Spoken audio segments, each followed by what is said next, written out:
حضرت علی عنہ کو اللہ تعالیٰ نے بہت ذہانت عطا فرمائی تھی. خاص طور پر آپ کے جو فیصلے ہوا کرتے تھے وہ بہت زیادہ جامع اور مدلل ہوتے تھے. حضرت عمر رضی اللہ عنہ بھی آپ کے فیصلوں کا بڑا احترام فرمایا کرتے تھے. ایک مرتبہ ایک عورت کے اوپر زنا کا الزام تھا. حضرت عمر رضی اللہ عنہ نے صحابہ کو حکم دے دیا اس کو لے جائیں اور اس کو جا کر رجم کر دیں، سنسار کر دیں. تو صحابہ اس کو لے کے جا رہے تھے، ادھر سے حضرت علی عنہ آ گئے. انہوں نے اس عورت سے پوچھا کہ کیا ہے. اس نے بتایا کہ مجھ سے یہ گناہ ہوا ہے اور مجھے سنسار کرنے کے لیے لے کے جا رہے ہیں. حضرت علی عنہ نے صحابہ کو فرمایا کہ تم اسے نہیں لے جا سکتے، اس کو واپس لے آؤ اور آؤ ہم امیر المومنین سے بات کرتے ہیں. چنانچہ جب آئے تو امیر المومنین سے انہوں نے کہا امیر المومنین آپ نے حکم دیا؟ فرمایا ہاں میں نے حکم دیا ہے کہ اس کو رجم کر دو، اس نے گناہ کا اقرار کر لیا ہے. حضرت علی عنہ نے فرمایا امیر المومنین آپ اس کو رجم کا حکم اس لیے نہیں دے سکتے کہ یہ عورت حاملہ ہے اور عورت جب تک حاملہ ہو اس کو رجم نہیں کیا جا سکتا. اگر عورت کو رجم کیا جائے گا تو جو بچہ پیٹ میں پرورش پا رہا ہے وہ ویسے ہی مر جائے گا. تو یہ ناحق قتل کی شریعت اجازت نہیں دیتی. اتنا انتظار کرنا پڑے گا کہ بچہ پیدا ہو جائے اور عورت اس وقت سنسار کی جائے.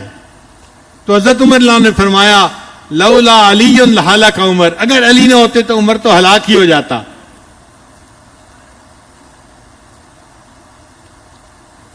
تو حضرت علی عنہ عدالت کے معاملے میں، قضاء کے معاملے میں سب صحابہ سے بلند درجہ رکھتے تھے.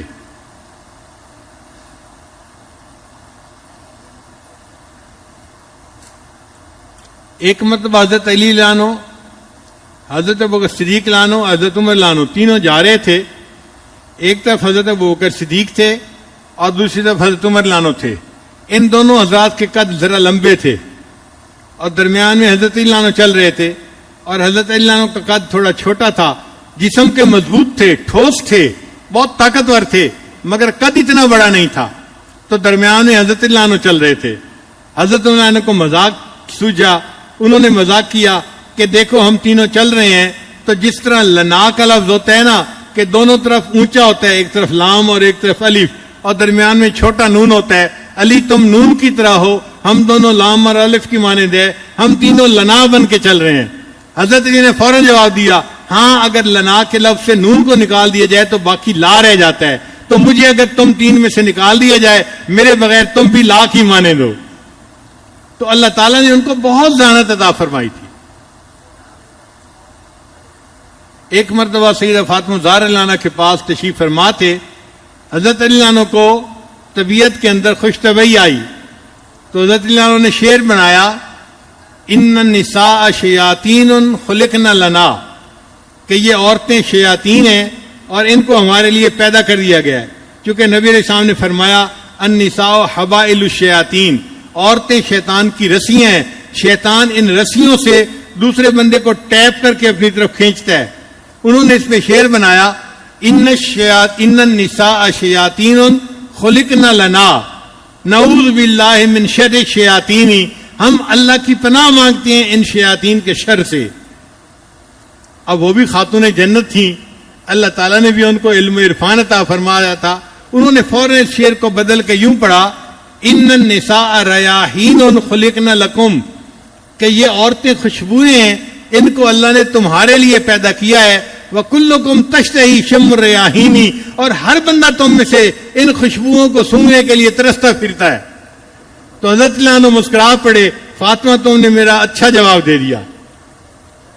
تو اللہ کی شان کہ اللہ تعالیٰ نے سیدنا علی کرم اللہ وجہہ کو بہت ذہانت عطا فرمائی تھی. چنانچہ ایک مرتبہ ایک مقدمہ لایا گیا اور وہ مقدمہ بھی عجیب تھا. دو بندے تھے، مسافر تھے، سفر پہ چل رہے تھے. کھانے کا وقت ہوا تو ایک نے اپنی 5 روٹیاں نکالی اور دوسرے بندے نے اپنی 8 روٹیاں نکالی اور مل کے کھانے لگے. ایک تیسرا آدمی بھی شامل ہو گیا. سب نے کھانا کھایا. کھانا کھانے کے بعد جو تیسرا بندہ تھا اس نے 8 دینار دیے روٹیوں کے بدلے میں. اب جس کی 5 روٹیاں تھیں وہ کہتا تھا کہ 5 دینار میں لیتا ہوں, اور جس کی 3 روٹیاں ہیں وہ 3 دینار لے لے. مگر 3 دینار والا جھگڑا کر رہا تھا, نہیں مجھے زیادہ چاہیے. اب یہ مقدمہ حضرت علی عنہ کے پاس آیا. حضرت علی عنہ نے اس 3 والے کو فرمایا, بھائی یہ تمہیں 3 دینار دے رہا ہے, تم لے لو, تمہارا اس میں فائدہ ہے. اس نے کہا نہیں جی نہیں, مجھے تو عدل و انصاف چاہیے, اپنا حصہ چاہیے. جب اس نے زیادہ کہا تو حضرت علی عنہ نے فرمایا پھر میں جو انصاف کروں گا تم اس کو قبول کرو گے؟ جی میں قبول کروں گا. حضرت نے فرمایا اچھا, جس کی 5 روٹیاں تھیں اس کو 7 دینار دے دیے جائیں, اور جس کی 3 روٹیاں تھیں اس کو 1 دینار دیا جائے. اب وہ بڑے حیران, حضرت آپ نے یہ فیصلہ کیسے کیا؟ فرمایا فیصلہ قبول ہے تمہیں؟ اس نے کہا جی مجھے قبول ہے. فرمایا ہاں میں تمہیں لاجک بتا دیتا ہوں. لاجک یہ ہے, ایک کے پاس 5 روٹیاں تھیں, ایک کے پاس 3 روٹیاں تھیں. اب اس کو 3 بندوں نے برابر برابر کھایا. ہم یہی گمان کر سکتے ہیں کہ تینوں نے برابر کھایا ہوگا, اور اس کا کوئی طریقہ نہیں. تو کس نے کتنا کھایا؟ ہم یہ کہہ سکتے ہیں کہ 8 روٹیاں بنی اور 3 بندے تھے تو 24 ٹکڑے بنے, تو ہر ایک نے 8 ٹکڑے کھائے. اب جس کی 3 روٹیاں تھیں اس کے 9 ٹکڑے بنتے ہیں, اور اس نے 8 ٹکڑے تو اپنے کھائے اور 1 ٹکڑا فالتو دوسرے بندے نے کھایا. اور جس کی 5 روٹیاں تھیں اس کے 15 ٹکڑے بنے, 5 تیے 15, اس میں سے 8 اس نے کھائے اور 7 ٹکڑے دوسرے نے کھائے. لہذا میں نے فیصلہ یہ کیا کہ 7 دینار اس کو دے دیے جائیں اور 1 دینار اس کو دے دیا جائے.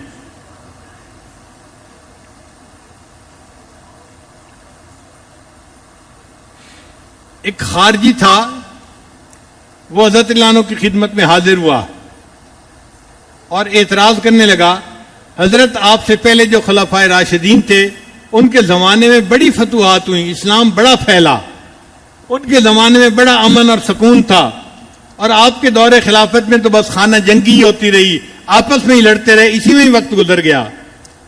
حضرت علی عنہ اس کی بات سنی اور فرمایا کہ دیکھو جو مجھ سے پہلے خلفائے راشدین گزرے ان کے مشیر ہم تھے اور ہمارے مشیر تم ہو, اس لیے ان کے زمانے میں فتوحات ہوئی اور ہمارے زمانے میں خانہ جنگی میں ہی وقت گزر گیا.